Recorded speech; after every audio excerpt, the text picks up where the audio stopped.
এক বন্ধু, তাকে বন্ধু বলবো না কি বলবো ঠিক জানা নেই, তবু বন্ধুই বলবো, যেহেতু ফেসবুক ফ্রেন্ড, সব ফেসবুকে সব আমরা বন্ধু।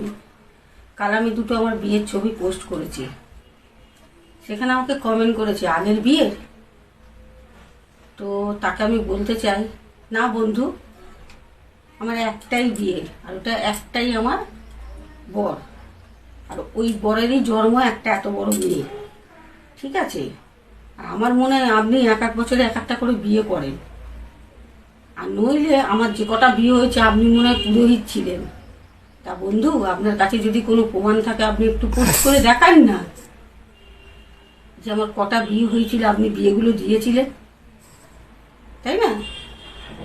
মানে ভাবা যায় যে প্রশ্ন কি আগের বিয়ের, কেন আমি আমি নিজে থেকে কটা আমার বিয়ের পোস্ট করেছি যে আমার এতগুলো বিয়ে, দেখেছেন? যদি দেখিয়ে দিতে পারেন না, তাহলে জানবো যে আপনি আপনার কমেন্টটা সার্থক হয়েছে করাটা। মানে অসভ্যর মতন কমেন্ট করে না, না জেনে শুনে। এই ফেসবুকে আমার মেয়েও আছে, আমার হাজবেন্ড আছে, আমার পরিবার আছে, সবাই আছে, বুঝেছেন? বুঝে শুনে কমেন্ট করবেন। অসভ্য কোথাকারে। হ্যাঁ, পট করে আমাকে সেই ছবিটার মধ্যে লিখেছে আগের বিয়ে। কেন? আপনি কি এক এক বছর এক একটা বিয়ে করেন নাকি? তাই সবাইকে ভাবেন?